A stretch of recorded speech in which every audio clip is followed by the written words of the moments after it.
ഓം നമോ ഭഗവതേ വാസുദേവായ. ഓം നമോ ഭഗവതേ വാസുദേവായ. ഓം നമോ ഭഗവതേ വാസുദേവായ. ഓം നമോ ഭഗവതേ വാസുദേവായ. ഓം നമോ ഭഗവതേ വാസുദേവായ.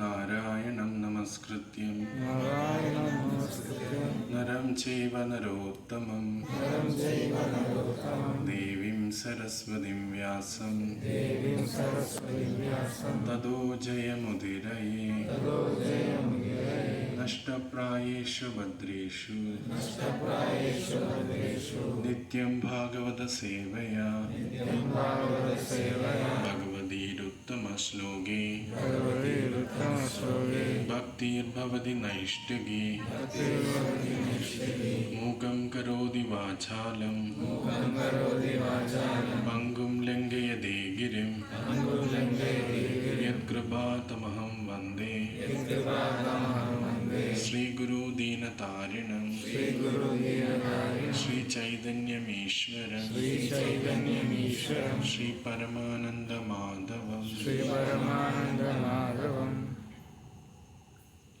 ജ്ഞാനതിമിരാന്തസ്യ ജ്ഞാനാഞ്ജനശലാകയാ ചക്ഷുരുന്മിലിതം യേന തസ്മൈ ശ്രീഗുരുവേ നമഃ.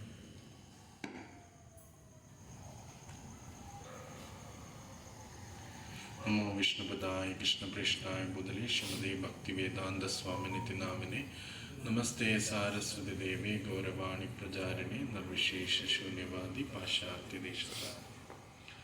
വാഞ്ചാകൽപതരൂപശ്യ കൃപാസിന്ധുഭ്യേവ ച പതീതാനാം പാവനേഭ്യോ വൈഷ്ണവേഭ്യോ നമോ.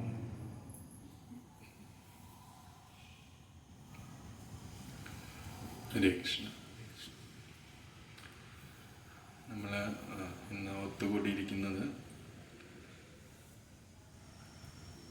പവിത്ര കിഷോരിയുടെ ബർത്ത്ഡേ പ്രമാണിച്ചാണ്.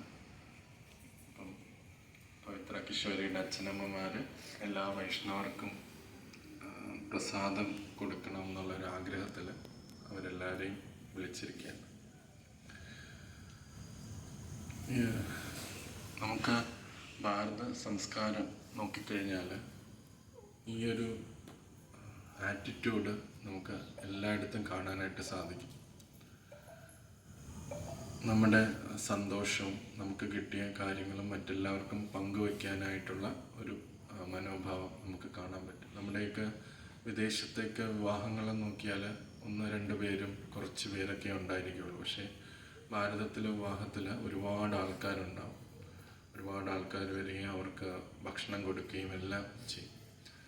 അതേപോലെ ആധ്യാത്മിക ഗുരുവിൻ്റെ ജന്മദിനത്തിനും എല്ലാവരെയും വിളിച്ച് എല്ലാവർക്കും ഭക്ഷണം കൊടുക്കുകയും അവർക്കും ആ കീർത്തനത്തിലും എല്ലാത്തിലും പങ്കെടുക്കാനുള്ള ഒരു ഓപ്പർച്യൂണിറ്റി ഉണ്ടാക്കും.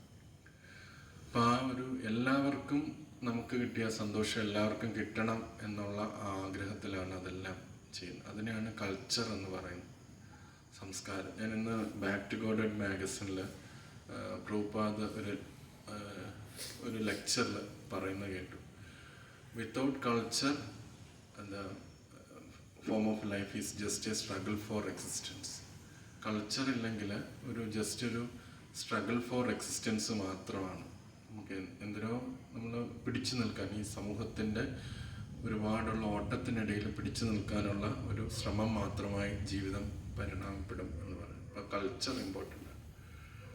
സുഹൃത്ത് ഗോപാൽ പ്രഭു പറഞ്ഞു, എന്തെങ്കിലും കുട്ടികളെ കൃഷ്ണാബോധത്തിൽ വളർത്തിയെടുക്കുന്ന എന്തെങ്കിലും കാര്യങ്ങൾ പറയാനായിട്ട് പറഞ്ഞു. അപ്പം നമുക്ക് ഈ ഒരുപാട് കാര്യങ്ങൾ സംസാരിക്കാം. പക്ഷേ അതിനൊക്കെ നമുക്ക് ഉത്തമ ഉദാഹരണങ്ങൾ സ്ക്രിപ്ചേഴ്സിൽ നിന്ന് നമുക്ക് കണ്ടാലേ, അവരുടെ ജീവിതത്തിൽ കണ്ടാലേ നമുക്കത് നമ്മുടെ ജീവിതത്തിലും പ്രാവർത്തികമാക്കാൻ പറ്റുമെന്ന് നമുക്ക് മനസ്സിലാക്കാൻ പറ്റുള്ളൂ. പണ്ട് നമുക്ക് കുട്ടികളെ നാരദ മഹർഷിയുടെ എക്സാമ്പിൾ നോക്കിക്കഴിഞ്ഞാൽ, നാരദ മഹർഷി ഒരു ആയ സ്ത്രീയുടെ മകനായിട്ടാണ് ജനിച്ചത്. നാരദ മഹർഷിക്ക് അമ്മയെ സെർവ് ചെയ്യുക എന്നുള്ളതായിരുന്നു. 5 വയസ്സുള്ള കുട്ടിയായിരുന്നു. അമ്മയെ സെർവ് ചെയ്യുക എന്നുള്ളതായിരുന്നു നാരദ മഹർഷിയുടെ പ്രധാന ഓക്കുപ്പേഷൻ. അപ്പം പരിശുദ്ധ ഭക്തന്മാർ വന്ന സമയത്ത് അമ്മ അവരെ സേവനം ചെയ്തപ്പം നാരദ മഹർഷിയും കൂടെ സേവനങ്ങൾ ഏർപ്പെട്ടു.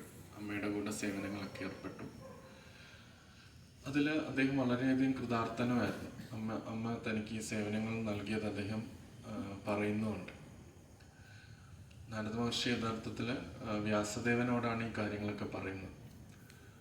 അപ്പം ആ ഒരു കാരുണ്യം എല്ലാം കിട്ടിയതിന് ശേഷം ഒരു വേളയിൽ പെട്ടെന്ന് അമ്മ സർപ്പദംശനമായിട്ട് മരണപ്പെടുകയും ചെയ്തു. പക്ഷെ അവിടെ നാരദ മഹർഷിയുടെ ആറ്റിറ്റ്യൂഡ് നമുക്ക് ശ്രദ്ധിക്കാനായിട്ട് പറ്റും. തനിക്ക് എല്ലാമായിരുന്ന അമ്മ, തൻ്റെ എല്ലാ ഷെൽട്ടറും തന്ന അമ്മ പെട്ടെന്ന് തന്നെ ഭൂമിയിൽ നിന്ന് വിട്ടുപോയപ്പം ആ നാരദ മഹർഷി ഭഗവാനെ പഴിക്കാനോ അല്ലെങ്കിൽ എന്തെങ്കിലും കുറ്റങ്ങൾ കണ്ടുപിടിക്കാനോ അല്ല ശ്രമിച്ചത്. ഇത് ഭഗവാൻ എന്നെ കൂടുതൽ പരിശുദ്ധീകരിക്കാനുള്ള ഒരു അവസരമായിട്ടാണ് കണ്ടത്. തനിക്ക് ഭഗവാനെ പൂർണ്ണമായിട്ട് അടുക്കാനായിട്ട് ചിലപ്പം അമ്മ വരുമ്പം ആ അറ്റാച്ച്മെൻറ്റ് കാരണം ചിലപ്പോൾ അത് പറ്റുന്നുണ്ടാവത്തില്ല. പക്ഷെ അതുകൊണ്ട് ഭഗവാൻ അത് മാറ്റി. അതുകൊണ്ട് എനിക്ക് പൂർണ്ണമായിട്ട് ഭഗവാനെ ആശ്രയിക്കാനായിട്ട് പറ്റിയെന്ന്. അവിടെ അമ്മയ്ക്ക് നല്ലതാണ് നാരദ മഹർഷി ചിന്തിക്കുന്നത്. നാരദ മഹർഷി ഒരിക്കലും ഒരു കൊച്ചുകുട്ടി എത്രമാത്രം ഭക്തിവേദാന്ത പരിശുദ്ധ ഭക്തന്മാർക്ക് സേവനം ചെയ്യാൻ പറ്റും. ചിലപ്പോൾ ഒരു പ്ലേറ്റ്, ഒരു പാത്രം എടുത്ത് വെക്കാനേ പറ്റുള്ളൂ. പക്ഷെ അമ്മ എത്രമാത്രം സേവനം ചെയ്തിട്ടുണ്ടാവും.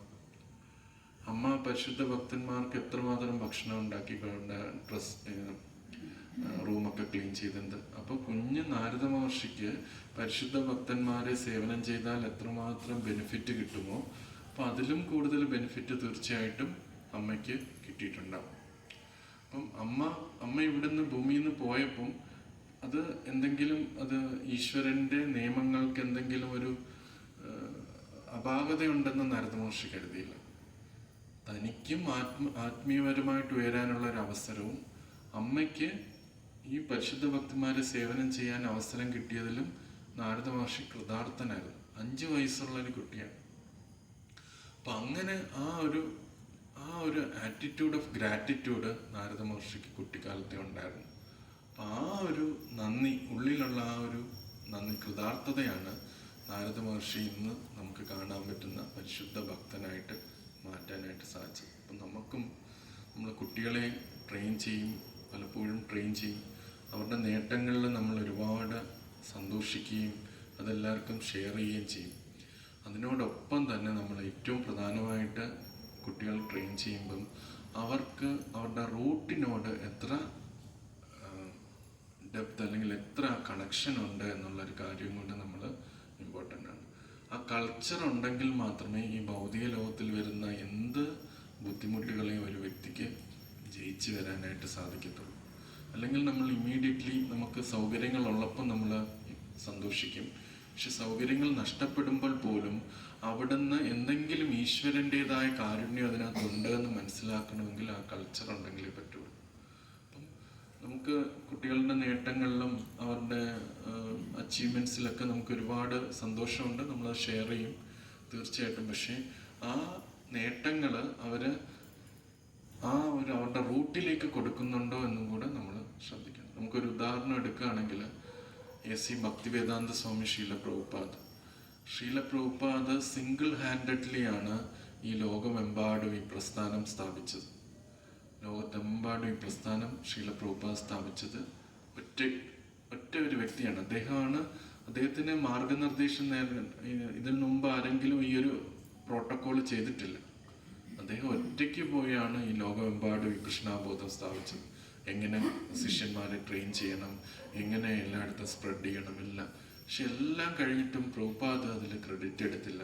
പ്രഭുപാദ് പറഞ്ഞു, ഇത് എൻ്റെ ഗുരുവിൻ്റെയും കൃഷ്ണൻ്റെയും കാരുണ്യമാണ് എന്നാണ്. മാത്രമല്ല തന്നെ വളർത്തിയ അച്ഛനും ആ ക്രെഡിറ്റ് കൊടുത്തു. അച്ഛനെ കുറിച്ച് പ്രഭുപാദ് പറഞ്ഞത്, എനിക്ക് കൃഷ്ണാബോധത്തിൽ ഞാൻ ഇപ്പോൾ ചെയ്ത എല്ലാ കാര്യങ്ങളും എൻ്റെ അച്ഛൻ എനിക്ക് പറഞ്ഞു തന്നു, എക്സെപ്റ്റ് ബുക്ക് എങ്ങനെ പ്രിന്റ് ചെയ്യണം എന്നുള്ളത്. അത് മാത്രം എൻ്റെ ആധ്യാത്മിക ഗുരുവാണ് പറഞ്ഞു തന്നത്. ബാക്കിയെല്ലാം എൻ്റെ അച്ഛൻ തന്നെ പറഞ്ഞു തന്നിട്ടുണ്ട് എന്നുള്ളത്. അപ്പം ഇത്രയും വലുതായിട്ടും താൻ ഒറ്റയ്ക്ക് ഈ കാര്യങ്ങളെല്ലാം ചെയ്തിട്ടും ആ ഫുൾ ക്രെഡിറ്റും ആ AC ഭക്തിവേദാന്ത സ്വാമി ശീല പ്രഭുപാദ് അച്ഛനും ഗുരുവിനും കൃഷ്ണനുമാണ് നൽകിയത്. അപ്പം അതാണ് ആറ്റിറ്റ്യൂഡ് ഓഫ് ഗ്രാറ്റിറ്റ്യൂഡ്. നമ്മളും കുട്ടികൾക്കും നമ്മൾ സ്വയം അത് അപ്പോൾ ആ ഒരു കൾച്ചർ നമുക്കുണ്ടെങ്കിൽ എന്ത് ബുദ്ധിമുട്ടുള്ള ഒരവസ്ഥയിലും നമുക്കത് തരണം ചെയ്യാനും ആത്മീയപരമായിട്ട് വളരാനും സാധിക്കും. അല്ലെങ്കിൽ ഈ ഫെസിലിറ്റീസ് എല്ലാം ഉള്ളപ്പം കുട്ടികളൊക്കെ വിചാരിക്കും ഇതൊക്കെ ടേക്കൺ ഫോർ ഗ്രാൻഡഡ് ആണെന്ന് വിചാരിക്കും. എനിക്ക് എല്ലാവരും ചാൻറ്റ് ചെയ്യുന്നു, ഒരു സമൂഹത്തിൽ ഞാനും ചാൻറ്റ് ചെയ്യുന്നു, എല്ലാവരും ഭഗവത്ഗീത, നമുക്കൊക്കെ ഭഗവത്ഗീത, ആ പ്യുവറായിട്ടുള്ള ഭഗവത്ഗീത, എത്ര ഭഗവത്ഗീത കഴിഞ്ഞിട്ടാണ് നമുക്ക് കിട്ടിയത്. എന്തെല്ലാം ആരുടെയൊക്കെയോ എന്തൊക്കെയോ തെറ്റായ കാര്യങ്ങൾക്കിടയിൽ അവസാനം അമൂല്യമായിട്ട് ശീല പ്രഭുപാദൻ്റെ ഭഗവത്ഗീത നമുക്ക് കിട്ടിയിട്ടുണ്ട്. പക്ഷെ കുട്ടികൾ ഇവിടെ ഈ ഭക്തന്മാരുടെ സമൂഹത്തിൽ ജനിക്കുമ്പം അവർക്കത് ഇമ്മീഡിയറ്റ്ലി കിട്ടുകയാണ്. അപ്പോൾ അതിൻ്റെ വില അവർക്ക് മനസ്സിലാകത്തില്ല. നമുക്ക് അപ്പോൾ ആ ഒരു ഗ്രാറ്റിറ്റ്യൂഡ് നമ്മൾ കുട്ടികൾക്കും ഡെവലപ്പ് ചെയ്ത് കൊടുക്കണം. അപ്പോൾ അവർക്ക് എന്ത് പ്രശ്നത്തിൽ വന്നാലും അവർക്ക് അതിൽ ഒരു നന്മ കാണാനായിട്ട് സാധിക്കും. എന്തെല്ലാം പ്രോബ്ലംസ് നമ്മുടെ ലൈഫിൽ വരുമ്പോഴും അത് ഈശ്വരൻ എനിക്ക് എന്തെങ്കിലും ഒരു പാഠം പഠിപ്പിക്കാനായിട്ട് നൽകിയതാണെന്ന് ഒരു വ്യക്തിക്ക് മനസ്സിലാക്കാനായിട്ട് സാധിക്കും. അപ്പം അതൊരു റിയലായിട്ടുള്ളൊരു ചലഞ്ചാണ് അച്ഛനമ്മമാർക്ക് സംബന്ധിച്ചിടത്തോളം. ആ ഒരു സ്നേഹവും തനിക്ക് എല്ലാം നൽകിയ സ്നേഹം, അല്ലെങ്കിൽ ചിലപ്പോൾ കുട്ടികൾ നമ്മൾ വളർത്തി വലുതാക്കുമ്പോൾ നമ്മുടെ അച്ഛനമ്മമാരോട് മാത്രമേ ആ ഒരു റിലേഷൻ കാണത്തുള്ളൂ, പുറത്തോട്ട് കാണത്തില്ല. പലരും നമുക്ക് പല പല രീതിയിൽ ഹെൽപ്പ് ചെയ്യുന്നുണ്ട് എന്നെല്ലാം നമ്മൾ മനസ്സിലാക്കി വരുമ്പം കുട്ടിക്ക് ആ ഹൃദയവികാസം ഉണ്ടാകുകയും അതിനെ എല്ലാം അക്സെപ്റ്റ് ചെയ്യാനും പറ്റും. ഞാൻ ഒരുപാട് നീട്ടുന്നില്ല, ചെറിയൊരു ടോക്ക്. അപ്പം 5 minutes. ഓക്കെ. അപ്പം ഈയൊരു കാര്യമാണ് ഷെയർ ചെയ്യാനായിട്ടുള്ളത്. അപ്പം അതിൽ നമുക്ക് എന്ത് ചെയ്യാൻ പറ്റും, നമുക്ക് ആ ഒരു ഗ്രേറ്റ്ഫുൾനെസ് ക്രിയേറ്റ് ചെയ്യാൻ എന്ത് ചെയ്യാൻ പറ്റും എന്നുള്ളത് ഒരു കണ്ടിന്യൂസ് ആയിട്ടുള്ളൊരു കൾച്ചർ നടന്നാൽ മാത്രമേ അത് നടക്കത്തുള്ളൂ. ഒരു കണ്ടിന്യൂസ് പ്രോസസ്സ് നടന്നാലേ അത് നടക്കുള്ളൂ. ഇപ്പോൾ ഉദാഹരണത്തിന് ഇപ്പം നമ്മളൊക്കെ പലരും നാമം ജപിക്കുന്നു, 16 മാല ജപിക്കുന്നു, നമുക്കൊക്കെ ദീക്ഷ കിട്ടിക്കഴിഞ്ഞു. ആ ദീക്ഷ കിട്ടിയ സമയത്ത് ആ കുറച്ച് നാൾ നമുക്ക് കിട്ടിക്കഴിയുമ്പം എനിക്ക് എന്ത് ഭാഗ്യമാണ് ദീക്ഷ കിട്ടിയത്, എന്ത് വൈഷ്ണവരുടെയും ഗുരുവിൻ്റെയൊക്കെ കാരുണ്യം കൊണ്ട് എനിക്ക് കിട്ടി എന്ന് നമ്മൾ വിചാരിച്ച് പിന്നെ കാലക്രമേണ ഇത് ഭൗതിക ലോകമായതുകൊണ്ട് ആ ഗ്രാറ്റിറ്റ്യൂഡ് ക്രമേണ കുറഞ്ഞു വരും. നമ്മളൊരു പേഴ്സണൽ എൻഡവർ എടുത്തില്ല എന്നുണ്ടെങ്കിൽ നമ്മൾ റെഗുലർലി ബുക്ക് വായിക്കണം, നാമം ജപിക്കണം, സേവനത്തിൽ ഏർപ്പെടണം, ഇങ്ങനെ നിരന്തരം ആ പ്രോസസ്സിൽ നിൽക്കുമ്പോഴേ അതിനുള്ള ഗ്രേറ്റ്ഫുൾനെസ് നമുക്ക് മെയിൻറ്റെയിൻ ചെയ്യാൻ പറ്റും. ആ ആറ്റിറ്റ്യൂഡ് ഓഫ് ഗ്രാറ്റിറ്റ്യൂഡ് നമുക്ക് മെയിൻറ്റെയിൻ ചെയ്യാൻ പറ്റിയില്ലെങ്കിൽ ക്രമേണ നമുക്ക് ആ ഇതിലൊരു വലിയ പ്രാധാന്യമൊന്നും കണ്ടെത്തില്ല. നമ്മളിപ്പോൾ ഇപ്പോൾ പലപ്പോഴും അറിയാം, ഈ പ്രസ്ഥാനത്തിൽ നിന്നൊക്കെ വിട്ടുപോകുന്ന വ്യക്തികൾ പലപ്പോഴും അതിൻ്റെ ആ ഒരു ഗ്രാറ്റിറ്റ്യൂഡ്, ചിലപ്പോൾ നമുക്ക് ഈ വൈഷ്ണവ സംഘത്തിലൊക്കെ മാറിക്കഴിഞ്ഞാൽ നമ്മൾ വിചാരിക്കും നമ്മൾ ഒരിക്കലും ഈ തെറ്റായ വഴിയിലേക്ക് പോകത്തില്ല, നമ്മൾ നോൺ വെജ് ഒന്നും കഴിക്കത്തില്ല, നമ്മൾ അങ്ങനെ ഒന്നും ചെയ്യത്തില്ല, ഞാൻ അത്രയും തീരുമാനം എടുത്താണ് ദീക്ഷ. നമ്മൾ നോക്കിക്കോ, ഈ വൈഷ്ണവ സംഘത്തിൽ നിന്നും അസോസിയേഷനിൽ നമ്മൾ കുറേ നാൾ മാറി നിന്ന് നോക്കും, നമ്മളും ഇതിലേക്ക് തറയും വീണു പോകും. അതിനുള്ള ഉത്തമ ഉദാഹരണമാണ് ശീല പ്രഭുപാദൻ്റെ പല ശിഷ്യന്മാരും. പ്രഭുപാദനോടൊപ്പം തന്നെ നിൽക്കുകയും ഗുരു എന്നുള്ള പൊസിഷനിൽ വന്നിട്ടുള്ളതുമായിട്ട് പല ശിഷ്യന്മാർക്കും ഈ ശീല പ്രഭുപാദൻ്റെ ഈ പ്രസ്ഥാനത്തിൽ നിന്നും സത്സംഗത്തിൽ നിന്നും മാറിയപ്പം അവർ കർമ്മികളുടെ അതേ ലെവലിലേക്ക് മാറിപ്പോയി. ഇത്രയും പരിശുദ്ധ ഭക്തനെ സേവിച്ച വ്യക്തികൾക്ക് ഇങ്ങനെ സംഭവിക്കുമെങ്കിൽ അപ്പം ഈ ആറ്റിറ്റ്യൂഡ് ഓഫ് ഗ്രാറ്റിറ്റ്യൂഡ് നിർത്തണമെങ്കിൽ ആ ഒരു നന്ദി എപ്പോഴും നമുക്ക് ഗുരുവിനോടും മറ്റു വൈഷ്ണവരോടും എല്ലാം വേണമെങ്കിൽ നമ്മൾ ആ പ്രോസസ്സ് കണ്ടിന്യൂ ചെയ്താലേ പറ്റും. നാമജപം, ഹ്യൂമിലിറ്റി, അങ്ങനെയുള്ള എല്ലാ ക്വാളിറ്റീസും നമ്മൾ കണ്ടിന്യൂസ് ആയിട്ട് ഇത് ചെയ്താലേ അത് സാധിക്കത്തുള്ളൂ. അല്ലാതെ നമുക്ക് അന്ന് കിട്ടി എന്ന് വിചാരിച്ച് അതിൻ്റെ ഓർമ്മയിൽ നമുക്ക് എപ്പോഴും ആ ഒരു ഇത് വയ്ക്കാൻ പറ്റില്ല. അതുകൊണ്ട് നമ്മൾ കുട്ടികളെ ആകുമ്പോഴും ട്രെയിൻ ചെയ്ത് വരുമ്പോൾ ആ ഒരു പ്രോസസ്സ് കണ്ടിന്യൂ ചെയ്യണം. അവർ റെഗുലർലി അത് ചെയ്യുന്നുണ്ടോ, ബുക്ക് വായിക്കുന്നുണ്ടോ, അവർ റിയലി ഉള്ളിൽ നിന്നാണോ അവർ മറ്റുള്ളവരെ റെസ്പെക്റ്റ് ചെയ്യുന്നത്, ആർട്ടിഫിഷ്യലി നമുക്ക് വേണമെങ്കിൽ റെസ്പെക്ട് ചെയ്യാം, ആരെ വേണമെങ്കിലും നമുക്ക് റെസ്പെക്ട് ചെയ്യാം. ജസ്റ്റ് അച്ഛനും അമ്മയും നമസ്കരിക്കുന്ന കാണുമ്പം ഒന്ന് നമസ്കരിക്കും. അല്ലെങ്കിൽ അച്ഛനും അമ്മയും ഹരേകൃഷ്ണ പ്രഭു അല്ലെങ്കിൽ ഹരേകൃഷ്ണ മാജി എന്ന് പറയുമ്പോൾ നമ്മൾ പറയും. അത് ജസ്റ്റ് ചിലപ്പോൾ എക്സ്റ്റേണലി ആയിരിക്കും, ഓ ഇവരൊക്കെ ചെയ്യുന്നുണ്ടല്ലോ അതുകൊണ്ട് ഞാനും ചെയ്യും. പക്ഷേ ഹൃദയത്തിൻ്റെ ഉള്ളിൽ നിന്ന് അത് ചെയ്യുന്നുണ്ടോ എന്ന് നമ്മൾ നോക്കണം. ഇതൊക്കെ നമ്മൾ അവർക്ക് കൊടുക്കുന്ന ഏറ്റവും വലിയ ഗിഫ്റ്റാണ്. ആ ഗ്രാറ്റിറ്റ്യൂഡ് ഉണ്ടാക്കുക എന്നുള്ളതാണ് ഏറ്റവും വലിയ ഗിഫ്റ്റ്.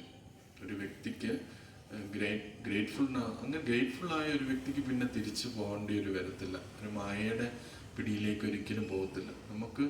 നമുക്ക് എന്ത് കിട്ടിയില്ല എന്നാണ് നമ്മൾ എപ്പോഴും ചിന്തിച്ചുകൊണ്ടിരിക്കുന്നത്.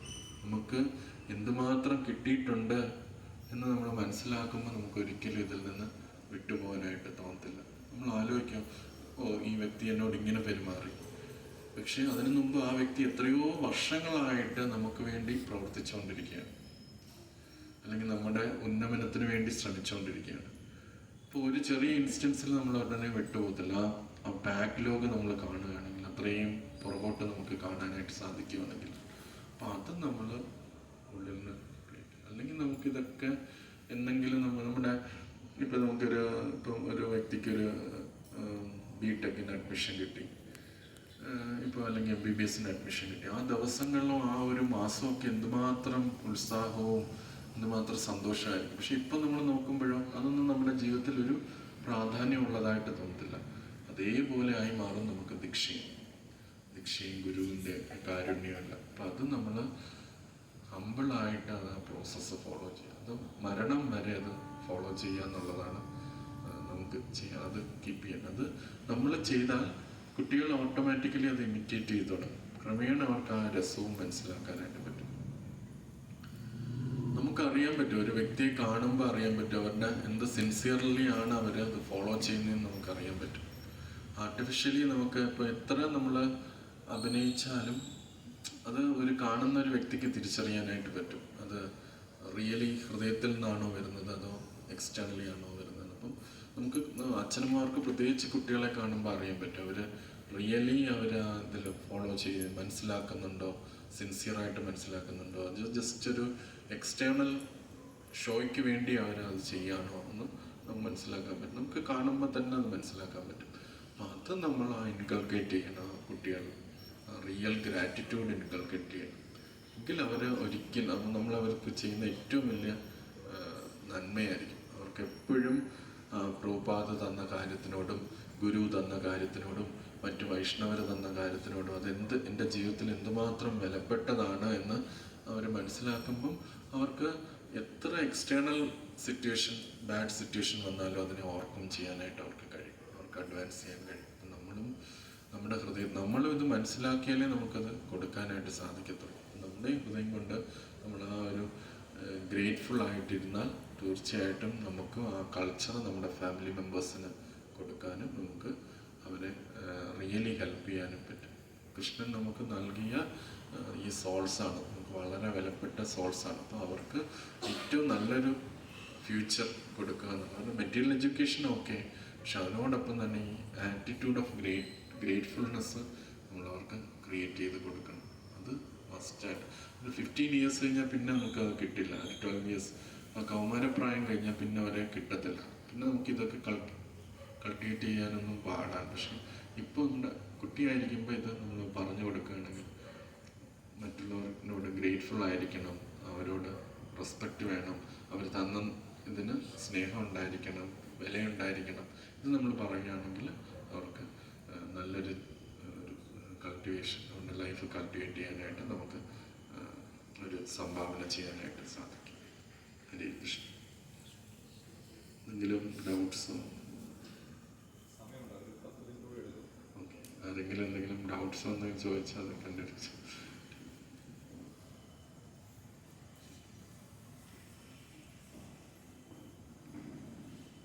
അല്ലെങ്കിൽ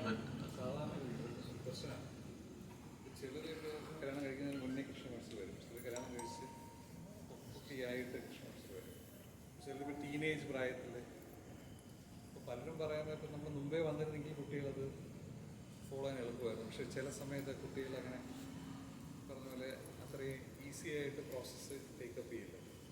അപ്പോൾ അവർക്കൊരു ചലഞ്ചാണ് എങ്ങനെ അവരെ ഇതിലോട്ട് കൊണ്ടുവരാൻ പറ്റും. അതിനെന്തായിരിക്കും പ്രഭു സജസ്റ്റ് ചെയ്യുന്നത്? പ്രഭു പറഞ്ഞൊരു കാര്യം ഇമ്പോർട്ടൻ്റ് ആണ്. നമ്മൾ ചിലപ്പോൾ ഈ പ്രസ്ഥാനത്തിൽ വന്നതെന്ന് ഓർത്ത് ഭൗതികപരമായിട്ട് ഒരുപാട് ജീവിത രീതിയിൽ പോയിട്ടായിരിക്കും നമ്മൾ ഈ പ്രസ്ഥാനത്തിലേക്ക് വന്നിരിക്കുന്നത്. അപ്പോൾ ആ സമയത്ത് നമുക്ക് കുട്ടികളൊക്കെ ആയി അങ്ങനെയായിരിക്കും ചിലപ്പോൾ നമ്മൾ ഈ പ്രസ്ഥാനത്തിൽ വന്നത്. പിന്നെ അച്ഛനമ്മമാർ പെട്ടെന്ന് ടേക്കപ്പ് ചെയ്യും ഫിലോസഫിയൊക്കെ മനസ്സിലാക്കിയിട്ട്.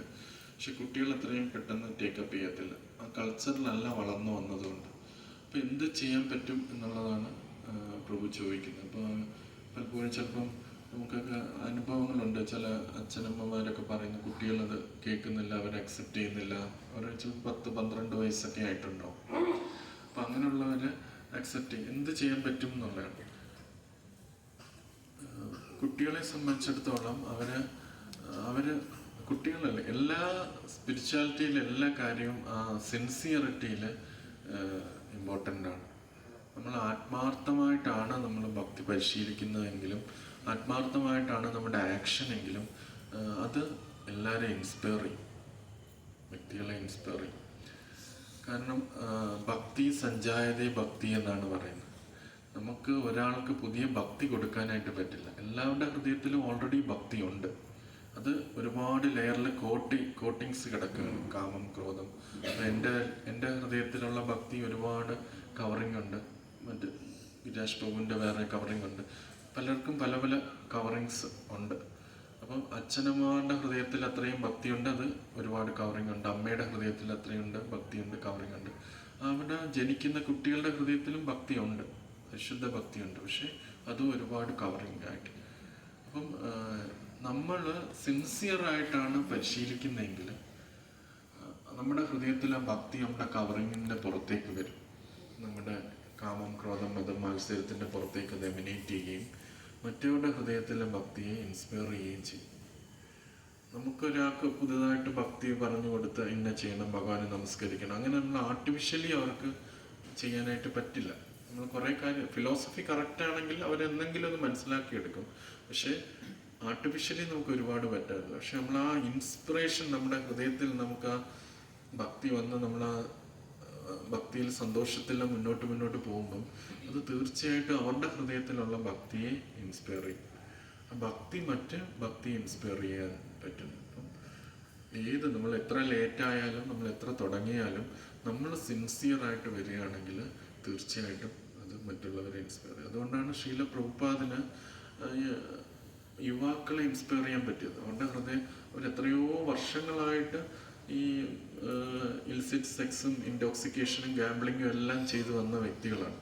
പക്ഷേ പ്രഭുപാദിനെ പോലുള്ള ഒരു പരിശുദ്ധ ഭക്തന് അവരെ ഇൻസ്പയർ ചെയ്യാൻ പറ്റി. മാത്രമല്ല ആ ഇൻസ്പയർഡ് ആയിട്ടുള്ള ഭക്തന്മാർ നമ്മളെയൊക്കെ ഇൻസ്പയർ ചെയ്യുന്നുണ്ട്. ഇപ്പം ആധ്യാത്മിക ഗുരുക്കന്മാരുടെ ശിഷ്യന്മാരെന്ന് പറഞ്ഞാൽ ചെറിയ ആൾക്കാർ മാത്രമല്ല, വളരെ പ്രായം ചെന്ന വ്യക്തികളും അവരുടെ ശിഷ്യന്മാരായിട്ട് മാറുന്നുണ്ട്. അപ്പോൾ എല്ലാവരുടെ ഹൃദയത്തിലും ഭക്തിയുണ്ട്, പരിശുദ്ധമായ ഭക്തിയുണ്ട്. അത് മറ്റൊരാൾ എത്രത്തോളം അത് ആ ഭക്തിയെ ഉത്തേജിപ്പിക്കുന്നുണ്ടോ ആ തീർച്ചയായിട്ടും ആ ഇൻഫ്ലുവൻസ് മറ്റ് വ്യക്തികൾക്ക് വരും.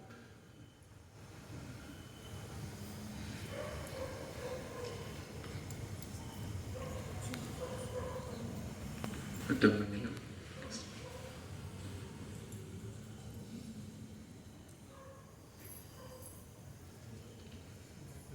പുതിയതായിട്ട് വരുന്ന സമയത്ത് നമ്മൾ ഭക്തന്മാരുടെ എല്ലാവർക്കും ഒരുപാട് ഗ്രാറ്റിറ്റ്യൂഡ് തോന്നും. പക്ഷേ കാലക്രമേണ നമുക്ക് അവിടെ നിന്നുള്ള ഗ്രാറ്റിറ്റ്യൂഡ് കുറഞ്ഞു വരികയാണ് ചെയ്യുന്നത്. നമ്മൾ ക്ലാസ് കേൾക്കുമ്പോൾ ചിലപ്പം ഇങ്ങനെ തോന്നും. അപ്പോൾ ഞാൻ വീണ്ടും മറന്നുകൊണ്ടിരിക്കുകയാണ്. നമുക്ക് എങ്ങനെയാണ് എല്ലാ സമയവും ഗ്രേറ്റ്ഫുൾ ആണെന്ന തോട്ട് മൈൻഡ് കീപ്പ് ചെയ്യാൻ പറ്റും?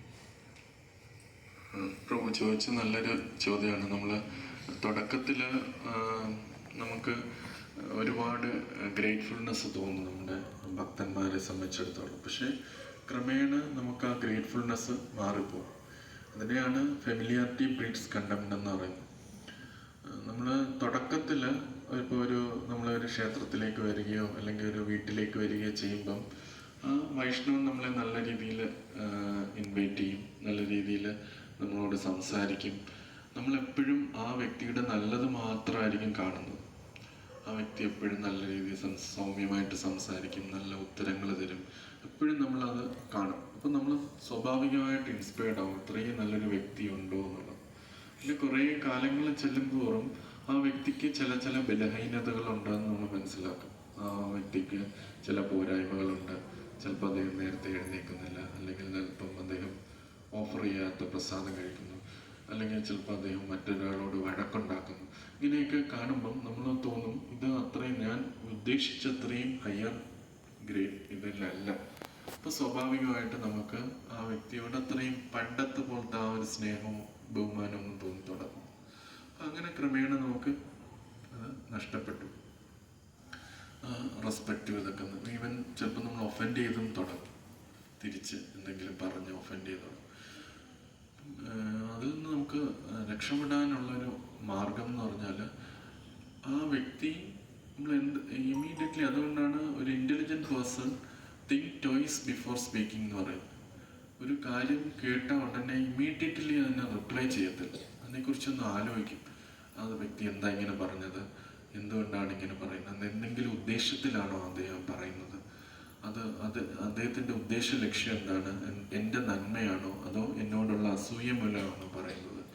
ഇതൊക്കെ ഒരു വ്യക്തി ചിന്തിക്കാനായിട്ട് പറ്റും. കുറച്ച് നമ്മൾ ആലോചിച്ചിട്ടേ നമ്മൾ അതിന് റിപ്ലൈ കൊടുക്കത്തുള്ളൂ. ഇമ്മീഡിയറ്റ്ലി റിപ്ലൈ അല്ലെങ്കിൽ ആക്ഷൻ. നമ്മൾ എന്തെങ്കിലും ഒരു കണ്ടു കഴിഞ്ഞാൽ നമുക്കൊരു പോരായ്മ നമുക്ക് അത്രയും സ്റ്റാൻഡേർഡായിട്ട് തോന്നിയില്ലെങ്കിലും നമുക്കത് കുറച്ച് ചിന്തിച്ചു കഴിഞ്ഞാൽ എന്തുകൊണ്ടാണ്, ചിലപ്പോൾ ഇദ്ദേഹത്തിന് ടയേർഡായിരിക്കാം, അല്ലെങ്കിൽ ചിലപ്പോൾ അദ്ദേഹത്തിനും എന്തെങ്കിലും ഒരു വീക്ക്നെസ് വന്നിട്ടുണ്ടാവാം. പക്ഷേ എപ്പോഴും നമ്മൾ അതിലും ഏറ്റവും ഇമ്പോർട്ടൻ്റ് ആയിട്ട് കാണേണ്ടത് എങ്ങനെ എന്നെ ട്രെയിൻ ചെയ്തു, എങ്ങനെ എന്നെ സഹായിച്ചു, എൻ്റെ ജീവിതത്തിൽ എങ്ങനെ അദ്ദേഹത്തിന് കൃഷ്ണാബോധം നൽകാനായിട്ട് പറ്റി, ആദ്യകാലത്ത് എങ്ങനെ അദ്ദേഹം എനിക്ക് ട്രെയിനിങ് എന്നെ ഗൈഡ് ചെയ്തു വന്നു. അപ്പോൾ അതാണ് നമ്മൾ കാണേണ്ടത്. അപ്പോൾ അത് കാണുവാണെങ്കിൽ നമുക്കിതിനെ ഇതിനെ ഓവർകം ചെയ്യാൻ പറ്റും. പിന്നെ സ്വാഭാവികമായിട്ട് എല്ലാവർക്കും ഓരോ ഫേസസ് ഉണ്ട്. ത്രിഗുണങ്ങളുടെ സ്വാധീനതയിലാണ് നമ്മൾ നിൽക്കുന്നത്. അപ്പം സ്വാഭാവികമായിട്ട് സത്വഗുണത്തിൽ ചിലപ്പം കുറച്ച് നമുക്ക് അഹംഭാവം വരാം, രജോ ഗുണത്തിൽ മറ്റുള്ളവരോട് അസൂയ ഉണ്ടാവാം, തമോ ഗുണത്തിൽ വരുമ്പോൾ വിദ്വേഷം ഉണ്ടാവും. അപ്പോൾ ഈ അഹംഭാവവും അസൂയയും വിദ്വേഷവും കൂടിക്കലർന്നാണ് നമ്മുടെ ഓരോ ആക്ടിവിറ്റീസും പോയിക്കൊണ്ടിരിക്കുന്നത്. അപ്പോൾ ഓരോ വ്യക്തികളും ഈ ഓരോ തിരമാലയിൽപ്പെട്ടതുപോലെ തോന്നും.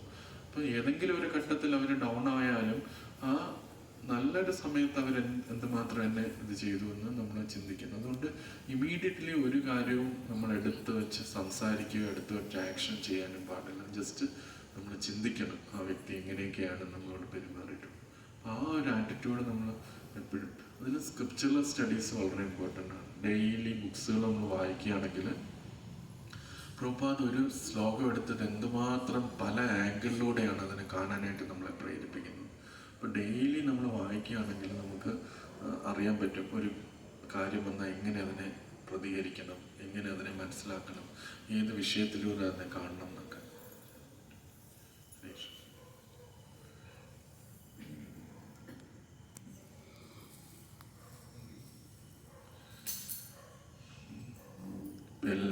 ഇവിടെ വന്ന എല്ലാ ഡിവോട്ടീസിനും എല്ലാവിധ ആത്മീയതയായിട്ടുള്ള പുരോഗതി ഉണ്ടാവട്ടെ എന്ന് നമുക്ക് ഭഗവാനോട് പ്രാർത്ഥിക്കാം. ഹരേ കൃഷ്ണ ഹരേ കൃഷ്ണ കൃഷ്ണ കൃഷ്ണ ഹരേ ഹരേ ഹരേ രാമ രാമ രാമ ഹരേ ഹരേ.